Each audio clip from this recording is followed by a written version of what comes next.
spend more time with you.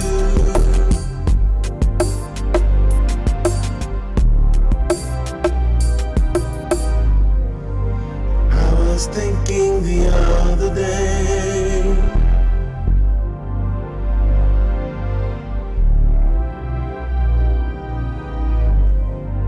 I really should spend more time with you.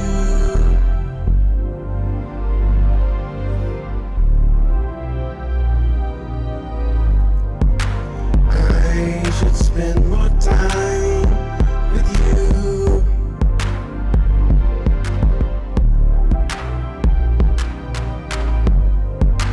I was thinking the other day,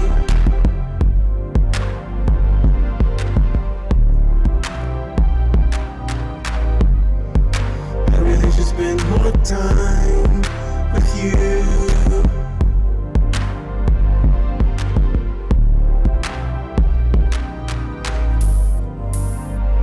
Thinking the other day,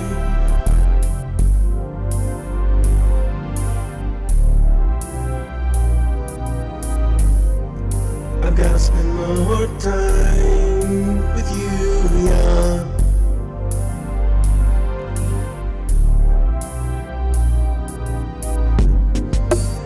I was thinking the other day,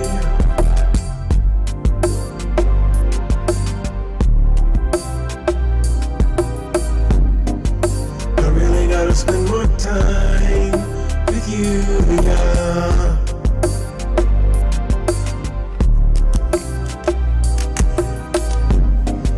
I was thinking the other day,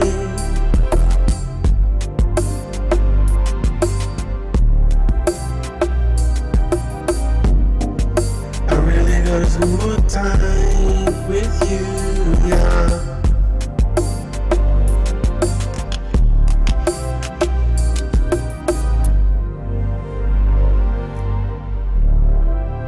Really gotta spend more time with you.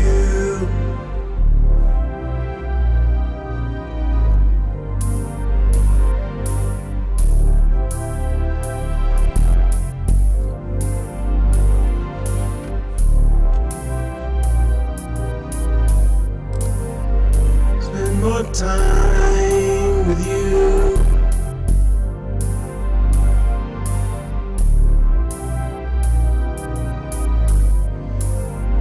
Spend more time with you.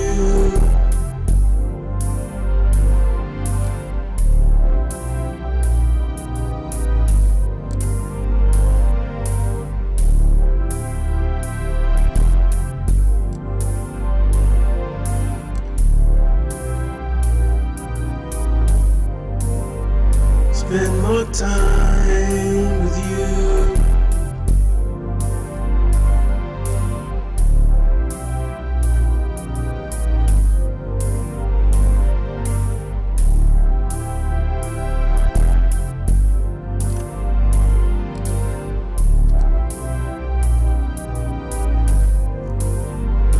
Thinking the other day,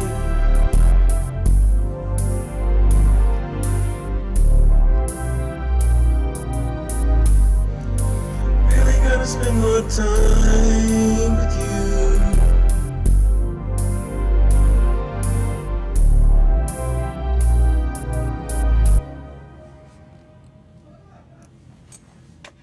Yeah, that's true.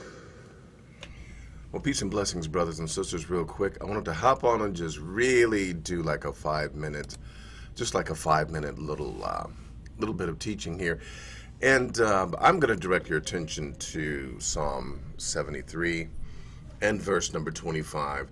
In this passage of scripture here, it's noted that Dawid HaMelech is saying, who do I have, right? Who do I have? In verse number 25, it says, whom have I in heaven but thee?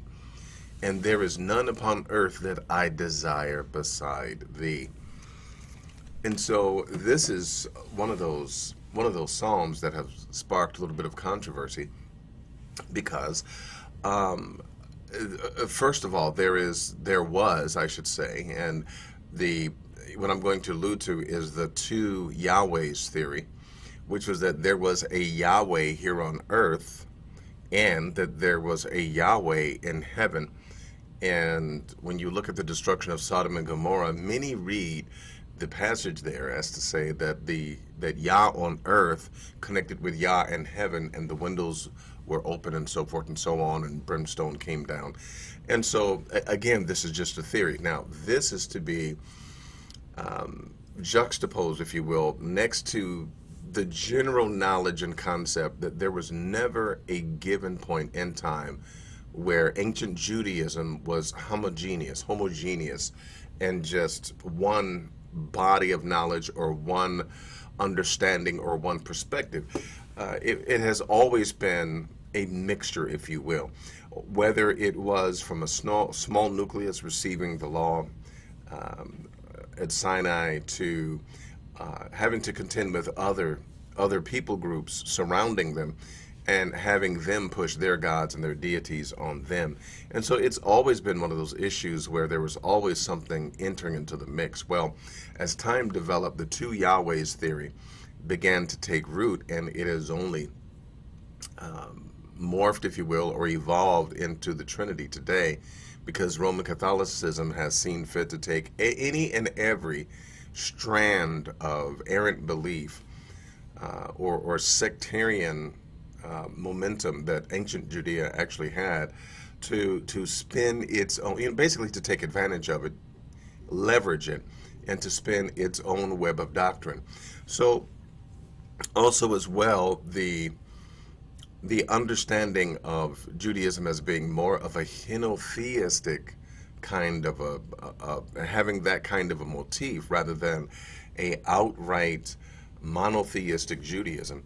It suggested that there were a number of Elohim, if you will.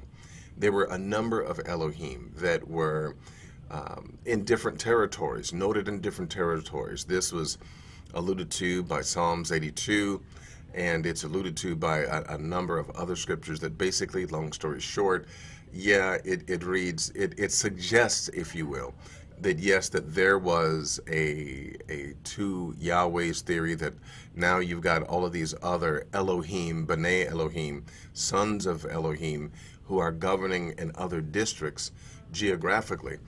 And Daniel, the 10th chapter, which I'm going to say this, there's questions about whether Daniel is late or Daniel is a much earlier writing.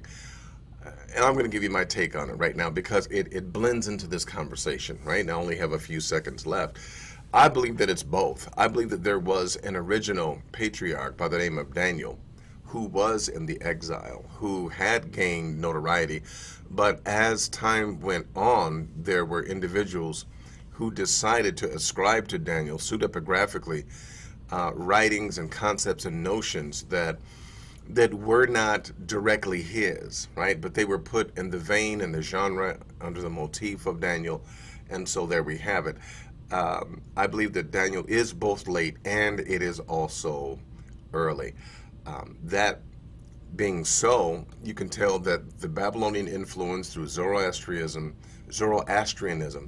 which is really depicted in the dualism in Daniel, because you've got angels fighting each other, right? And these are supposedly the B'nai Elohim, which brings us into this particular discussion. But there are a number of different angels, right? Some say that these were akin to the Watchers, right? Because it's in Daniel that Nebuchadnezzar also is dealt with by a Watcher. And I guess lately my attention has been really sparked, if you will, concerning the Watchers, right? Concerning the Rephaim. And long story short, then, I will continue that study, and I'll dig into that a little bit more. However, for this particular moment, David HaMelech writes in Psalm 73 and 25, he says, "Whom have I in heaven but thee? And there is none upon earth that I desire beside thee." Now, considering that David was a man after God's own heart, this would put a hole in the head of the two Yahwehs theory, okay? But it would, by the same token, lend some sort of credence or give leverage to the B'nai Elohim theory that there are sons of God ruling nations, and nations are worshiping them, and that the nations are worshiping, other nations are worshiping them in error, but they're kind of soaking it up, and so they're kind of filling their oats, if you will, and so therefore they are quote unquote against our Elohim.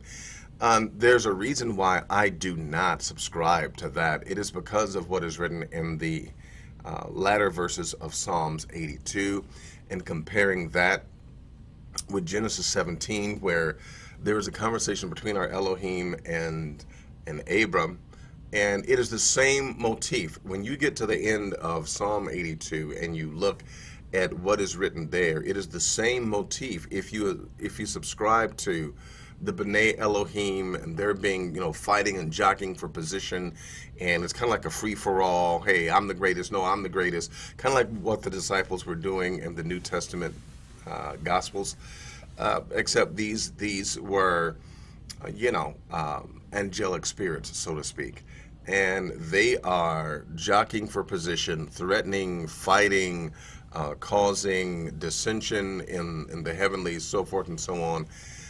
The reason why I feel that is not the case is because, again, what is written in the latter part of chapter 82, latter part of Psalms 82, excuse me, because when it reads that Yahweh will inherit the nations, the same word is not used, okay, that's used with Abraham. Abraham was said to inherit, that he and his children were going to inherit, which means that they would take it by force. They would take it through battle. They would take it through conquest. And if you understand the reasoning behind the B'nai Elohim, and they're fighting against Elohim, blah, blah, blah, then there must, there's going to be this battle, and he's going to subdue them, so forth and so on. Now, for this reason, many say that, well, no, JC came and won the battle for them. And since JC won the battle for them, that's still a battle, right? It suggested that our Elohim didn't have to fight because JC fought for him. Well, no. That's not true either, right? Because you're still talking about a conquest and then things being delivered through conquest, right, into the hands of our Elohim. So that doesn't fly either. So when Dawid HaMelech says, "Whom have I in heaven but thee? And there is none else upon earth that I desire beside thee," this gives us an understanding that there is, even as it is written in Isaiah 43, Isaiah 44, Isaiah 45, that yes, that there is none but our Elohim. There is none but him. So do worship and serve the only one true, our Elohim. Peace and blessings to you. I'm Malkia Uriel. And just a quick little 5-minute lesson.